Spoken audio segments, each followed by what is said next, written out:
Hello everyone, very good morning. कैसे हो आप लोग? आई होप आप सभी बहुत अच्छे होंगे, स्वस्थ होंगे, मस्त होंगे। Welcome back to my channel Aashi Rashi vlogs. मैं हूँ रुचि।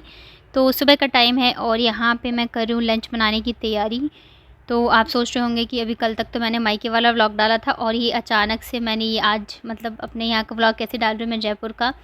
तो वो आपको आगे व्लॉग में पता चलेगा कि मैं ऐसे अचानक से क्यों आ गई हूँ। तो रात को हम लोग लगभग 2 बजे पहुँचे हैं घर, और इस बार बहुत ज़्यादा मतलब इस बार जो हम लोग आए ना तो बहुत ज़्यादा परेशानी हुई है। घर से हम लोग निकले थे 4 बजे और यहाँ पहुँचते-पहुँचते 1 से डेढ़ बज गए, क्योंकि जिस दिन हम लोग निकले थे ना उस दिन उससे 1 दिन पहले भी बारिश हुई थी और उस दिन भी बारिश हुई है। तो क्या था ना, रोड वगैरह पे इतना ज़्यादा जाम था, पानी वगैरह लगे हुए थे, तो काफ़ी ज़्यादा टाइम लग गया। और हम लोग कैब से आए थे तो कैब से ज़्यादा टाइम लगता नहीं है, मुश्किल से 4 घंटे लगते हैं जयपुर पहुँचने में। लेकिन इतना ज़्यादा ट्रैफ़िक था ना कि 6:30 बजे हमने कैब ली और सोचो 1 डेढ़ बजे रात को हम लोग पहुँचे। पहुँचते-पहुँचते घर बज गए 2, और रास्ते में जो हालत हुई है वो तो पूछो मत। आशी ने इतनी बार उल्टी किया कैब में कि हालत ख़राब हो गई, और मतलब भरोसा नहीं हो रहा था कि घर पहुँचेंगे, और थकान भी इतनी ज़्यादा थी तो सुबह बिल्कुल ही हिम्मत नहीं हो रही थी कि मैं उठूँ या कुछ भी करूँ। लेकिन फिर ये था कि इनको भी लंच बना के दे दूँगी, इतने दिन से तो खुद ही बना रहे थे, खा रहे थे। और फिर ये रहता है सुबह अगर एक बार आप बना लो ना तो पूरे दिन का सही रहता है। जैसे मैं बना लूँगी तो बच्चों के खाने के लिए अपनी दिन के लिए भी सही रहेगा। अगर मैं अभी नहीं बनाऊँगी तो फिर पूरे दिन का भी मतलब फिर हो नहीं पाता है। तो इस वज़ह से मैंने हिम्मत करके मैं उठी कि मैं लंच तो बना ही देती हूँ। तो आते टाइम मम्मी ने ना थोड़े से परवल दे देती कि सब्ज़ी होगी या नहीं होगी। तो आलू प्याज़ वगैरह तो थी, तो थोड़े से मैंने परवल भी काट के यहाँ पे सूखी वाली मैंने सब्ज़ी बनाई थी आलू प्याज़ और परवल की। तो बस भुजिया की जैसे बना के फिर इसमें मैंने जो भी मसाले वगैरह होते वो डाल दिए थे। तो फटाफट से मैं इनका लंच तैयार करती हूँ, क्योंकि 7 बज गए थे मुझे उठते-उठते ही, हिम्मत ही नहीं हो रही थी उठने में। अब रात के 2 बजे घर पहुँचे, आके फिर चेंज वगैरह किया, थोड़ी बहुत सफाई करी बेडशीट वगैरह। तो 3 तो ऐसे ही बज गए सोने में, तो सुबह कहाँ से नींद खुलेगी। तो बहुत ही मुश्किल से उठी हूँ मैं, और बॉडी एकदम ही काम नहीं करी, सच में ऐसी हालत हो गई है। तो यहाँ पे मैं रोटी बना रही थी और मैंने मतलब दूध वाले भैया को बताया नहीं था कि हम लोग आ रहे हैं। वैसे कॉल तो किया था रास्ते से, लेकिन उन्होंने फ़ोन उठाया नहीं। तो मैंने कहा चलो आज तो जितना दे देंगे, फिर कल से हम जितना ले रहे थे उतना ही लेंगे। बट दूध जो है हमें मिल गया। अब बच्चों के साथ ना थोड़ी प्रॉब्लम रहती है दूध वगैरह ना हो तो, और इनको भी ऑफ़िस जाना टाइम नहीं था। तो बस एक साइड मैंने दूध भी बॉयल होने के लिए रख दिया है और दूसरी साइड में जल्दी से रोटियाँ बना देती हूँ। सब्ज़ी तो बन गई है तो मैंने ठंडे होने के लिए रख दिया है, और आज इन्होंने ब्रेड ले लिया था बच्चों के लिए, तो बच्चे भी खा लेंगे। और आशी को मतलब हम लोगों ने सोचा था कि आज से ही स्कूल भेज देंगे, लेकिन क्या हुआ ना कि मतलब उसका एक तो थकान हो, रास्ते में इतनी ज़्यादा उल्टी वगैरह उसने करी ना, तो फिर हमने सोचा चलो छोड़ो, एक दिन नहीं भेजते हैं तो क्या ही जाएगा, फिर कल से भेजेंगे। तो इस वजह से मैंने भेजा नहीं। तो अभी भी बच्चे जो है सो ही रहे हैं, आज पूरी थकान वही लोग उतारेंगे, हमें तो उठना ही है। आते के साथ ही जो डेली रूटीन होती है, ड्यूटी होती है, वो शुरू हो जाती है। ऐसा तो है नहीं कि एक दिन भी आप रेस्ट करोगे या कुछ। तो बस फटाफट से रोटियां बनाती हूँ और इनको रेडी करके भेजूँ, उसके बाद फिर मैं आराम से बैठ के चाय वगैरह पीऊँगी। हेलो एवरीवन, कैसे हो आप लोग? आई होप आप सभी बहुत अच्छे होंगे, मैं भी ठीक हूँ। तो वापस आ गई हूँ मैं अपने ठिकाने पे, पूरे 1 महीने बाद आई हूँ। आई थिंक 27 को मैं निकली थी, 27 मई को, और मैं पहुँची कब हूँ, कल क्या डेट था आई थिंक 25, हाँ 25 जून को पहुँची हूँ। मतलब सिर्फ 2 दिन पहले मैं पहुँची। वैसे देखा जाए तो मतलब लगभग 1 महीने बाद ही आई हूँ मैं। तो आप समझ सकते हो घर की हालत जो है वो क्या होगी। लेकिन इतनी ज़्यादा थकान है कि आज मैं कुछ भी नहीं करने वाली हूँ। पूरे 9 घंटे की मतलब जर्नी करके आए हम लोग। अगर ट्रेन वगैरह से आओ ना तो इतनी थकान नहीं होती है, बट कैब से आए ना तो बहुत ज़्यादा हालत जो है वो ख़राब हो गई। तो इस वजह से आज ज़्यादा कुछ तो मैं करने वाली नहीं हूँ। कल से देखती हूँ, जब थोड़ा ठीक लगेगा तब करूँगी। हालत एकदम ख़राब हो रही है सचमुच, मेरी भी हो रही है, घर की भी हो रही है। मतलब वहाँ से आके अब मुझे यहाँ पे लगना है, जो मैंने छुट्टियाँ बिताई है ना उसका निकलेगा बदला। तो ये तो चले गए ऑफिस, जैसे टाइम पे जाते हैं वैसे गए। तो लंच वगैरह बना के दे दिया था, उसके बाद बच्चों को नहलाया है और काम के नाम पे कुछ भी नहीं किया है। तो अब बस थोड़ी बहुत साफ़ सफाई करूँगी मैं, जो कि बहुत ज़रूरी है। उसके बाद नहाऊँगी। और मौसम यहाँ का मतलब काफ़ी सही है, वहाँ से तो बहुत सही है। टेबल फैन से काम आराम से चल रहा है। सुबह से थोड़ी सी धूप थी, बट अभी मौसम मतलब धूप तो नहीं आ रही है, ऐसा लग रहा है जैसे बारिश आएगी शायद। तो कपड़े धोने के लिए काफ़ी सारे हैं, लेकिन हिम्मत नहीं है सच बताऊँ तो आज और आप लोगों में कहाँ कहाँ पे बारिश हो रही है मुझे बताइएगा। हम लोग जब दिल्ली से निकले थे उस दिन तो इतनी ज़्यादा बारिश हुई है ना, 2 दिन बहुत ही मतलब मस्त वाला मौसम था, एकदम भयंकर वाली बारिश हुई है।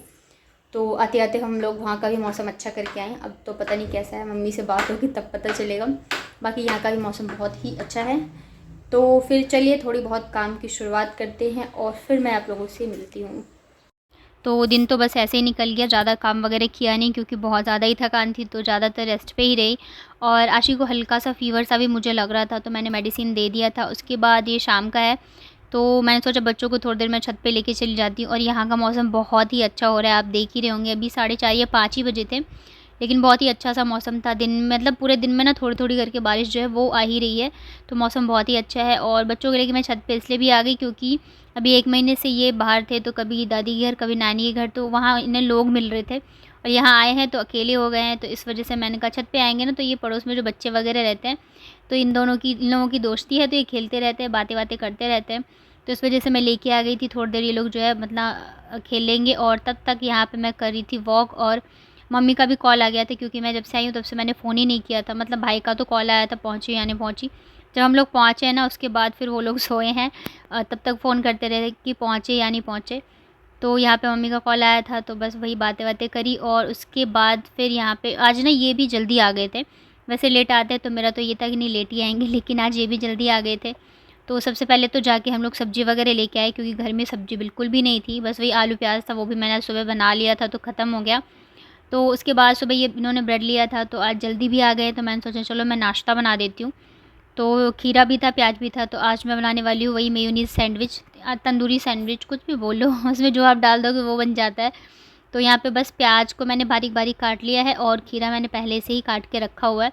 और इसके अलावा मैं कुछ नहीं डालूँगी, बस प्याज और खीरे का ही बनाऊँगी। वैसे तो आप टमाटर डाल सकते हो, लेकिन अभी टमाटर बहुत ज़्यादा ही महँगे हो रहे हैं। अभी हम सब्ज़ी लेके आए ना, बताओ 100 रुपए किलो टमाटर चल रहा है, मुझे लगा सबसे ज़्यादा महँगा अभी है। कोविड में भी शायद इतना महँगा तो नहीं हुआ था, जहाँ तक मुझे लग रहा है। तो सब्ज़ी वो सैंडविच के लिए मैंने तैयारी कर ली है और जो मैं सब्ज़ी वगैरह लेके आई हूँ, उन सबको मैंने रख दिया है। और ये गए हुए थे कुछ सामान लाने के लिए, तो जब तक मैं यहाँ पे तैयारी कर रही थी ना, सब्ज़ी वगैरह रखे, तब तक दोनों बच्चों ने मिलके किचन की हालत ख़राब कर दी है। जितने भी प्याज थे ना सबके छिलके निकाल दिए, लहसुन के छिलके निकाल दिए और पूरे किचन में फैला दिया है। तो यहाँ पे मैं वही डाँट रही थी दोनों को, मतलब एक काम मैं कर नहीं पाती हूँ और ये मेरे ना 4 और फैला के रख देते हैं। तो वो जब ये आएँगे तब बनाऊँगी मैं सैंडविच। तैयारी तो मैंने कर दी है, तब तक मैंने सोचा मैं प्याज लहसुन वगैरह छील के रख देती हूँ, क्योंकि अभी भी खाना बनेगा सब्ज़ी के लिए। एक्चुअली मैं सोच रही थी कि आज मौसम भी ठंडा है और दूसरी चीज़ आशी को भी हल्का-सा मुझे फ़ीवर सा लगा, तो इन्होंने कहा एग लेके आ जाता हूँ। तो एग करी और मैं चावल बना दूँगी खाने में, डिनर में। और काफ़ी दिन हो भी गए थे एग करी बनाए हुए। मैंने तो वैसे शायद एक बार बनाया था कानपुर में जब बच्चे थे तब, तो इन्होंने काफ़ी दिनों से इन्होंने भी नहीं खाया, तो मैंने कहा चलो आज बना दूँगी।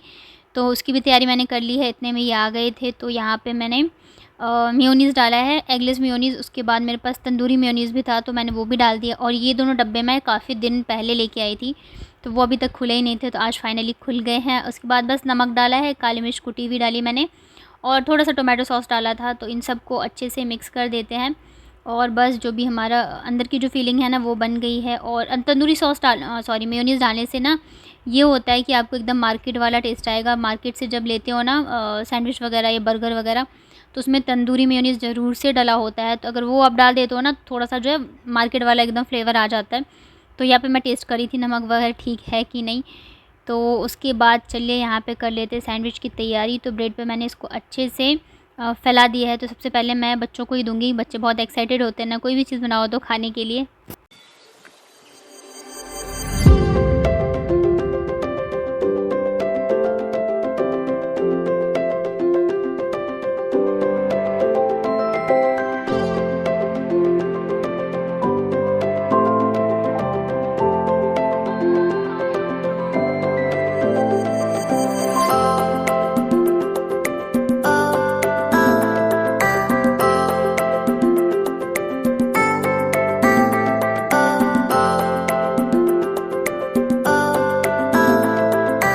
तो नाश्ता वगैरह करने के बाद फिर मैं आ गई थी डिनर की तैयारी के लिए। तो जैसे मैंने बताया मैं एग करी बनाने वाली हूँ, तो यहाँ पे बस उसी की तैयारी मैं कर रही हूँ। और मैं अचानक से क्यों आ गई हूँ, तो ऐसे अचानक से तो नहीं आई हूँ।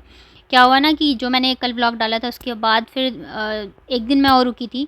तो उस दिन मौसी वगैरह आए थे, तो क्या होता है जब कोई आया होता है ना तो फिर बातें-वातें करते रहो या फिर काम में लगे रहो, तो ऐसे फिर हो नहीं पाता। तो इस वजह से मैंने व्लॉगिंग नहीं करी थी। और उसके नेक्स्ट डे फिर हम लोग भी आ गए थे, तो फिर मैंने उस दिन भी नहीं करी व्लॉगिंग। टाइम का भी हो जाता है और आना इसलिए भी ज़रूरी था क्योंकि आशी का स्कूल भी स्टार्ट हो गया। दूसरी चीज़ इनको भी बहुत ज़्यादा प्रॉब्लम हो रही थी। अब पूरे 1 मंथ हो गए थे मुझे यहाँ से गए हुए, तो इनको 1 मंथ से ये खुद से सारी चीज़ें कर रहे थे। तो फिर हो नहीं पाता है ना, ऑफ़िस भी जाते हैं, थकान तो हो ही जाती है। चाहे हम रहते हैं तो इन लोगों को बेशक कदर ना हो, लेकिन जब नहीं रहते हैं ना, तब पता चलती है कि हाँ भाई कितने काम होते हैं, क्या होता है। तो इन्हें भी परेशानी हो रही थी, तो फिर मैंने कहा चलो अगर छुट्टी होती तो चलो देखा भी जाता। आशी की स्कूल भी खुल गया है तो छुट्टी कराने का कोई मतलब नहीं बनता था। तो इस वजह से फिर मैं आ गई और ये रीज़न था कि फिर मैंने व्लॉग ही नहीं करे, तो इस वजह से मैंने अपलोड भी नहीं किया। और ये जब मैं आ गई हूँ तब का है। तो यहाँ पे देखिए मैं कर रही हूँ एग करी की तैयारी, एग करी की ग्रेवी की तैयारी। और मौसम बहुत ज़्यादा अच्छा हो रहा है, गर्मी तो बिल्कुल ही नहीं है यहाँ पे। और दिल्ली में तो इतनी ज़्यादा गर्मी हो गई थी ना कि रुका ही नहीं जा रहा था, और बाबू को तो फ़ीवर भी आ गए थे इस वजह से। और देखो अब उसकी जो तबीयत है वो ठीक हुई ना, तो यहाँ आई हूँ तो अब इसकी तबीयत ख़राब हो गई है। मतलब एक ना एक जो है मेरा लगा ही रहता है। और इसी की वजह से मैं आई थी कि चलो मैं जाऊँगी तो इसके स्कूल की छुट्टी नहीं होगी, और छुट्टी हो ही गई। बस ये है कि ठीक हो जाए तो मैं कल इसको भेज दूँगी। नहीं तो मतलब फिर से वो छुट्टियों का हो जाता है ना, तो बच्चा स्कूल एक तो ऐसे ही 1 महीने से छुट्टी थी, ऊपर से फिर से इसकी छुट्टियाँ हो रही है। अब जो भी पढ़ाई हो रही है वो सब छूट जाएँगी और फिर मेरे ऊपर आ जाएगा सारा एक्स्ट्रा काम कराओ। तो यहाँ पे देखिए मैंने मसाले वगैरह फ्राई करके और थोड़ा-सा पानी डाल के रख दिया गलने के लिए। दूसरी साइड मैंने चावल भी रख दिए हैं क्योंकि टाइम आई थिंक 9 बज ही गए थे। तो मैं सोच रही थी जल्दी से खाना-वाना खा के सो जाएँ क्योंकि थकान बहुत ज़्यादा है, नींद भी आ रही है। तो ये देखो एग करी बन गई है, बहुत ही टेस्टी बनी थी, यम्मी यम्मी। तो जो भी खाते हैं एग करी आ जाइए। तो जब तक कुकर से सीटी निकलेगी, आशी गई हुई थी नीचे, तो मैंने सोचा ना मैं आशी के स्कूल ड्रेस में प्रेस करके रख देती हूँ क्योंकि फिर कल वो स्कूल जाएगी तो प्रेस रहेगा तो सही रहेगा। और ऐसे मुचड़े-सुचड़े हैं और काफ़ी दिनों बाद मुझे लग रहा है, काफ़ी सालों बाद मैं आज प्रेस कर रही हूँ क्योंकि इनके कपड़े में जो प्रेस होता है तो बाहर से करवाते हैं, मैं अपने में करती ही नहीं हूँ। कभी ऐसे करा तो करा, नहीं तो मैं करती नहीं हूँ। मुझे बहुत आलस आता है, लेकिन बच्चों में तो करना ही, अभी स्कूल जाएगी तो इसके कपड़ों में प्रेस तो करना ही पड़ेगा। ठंड में तो चला मतलब ऐसे ही निकल गया, नहीं करा है तब भी। तो यहाँ पे मैं प्रेस कर रही थी और ये पीछे मेरे कर रही है शैतानी। ये भी गई थी नीचे बट आ गई है 5 मिनट में, इसको तो रुकना होता ही नहीं है। तो बस इसी के साथ मैं करती हूँ अपना ये व्लॉग एंड। आई होप आपको पसंद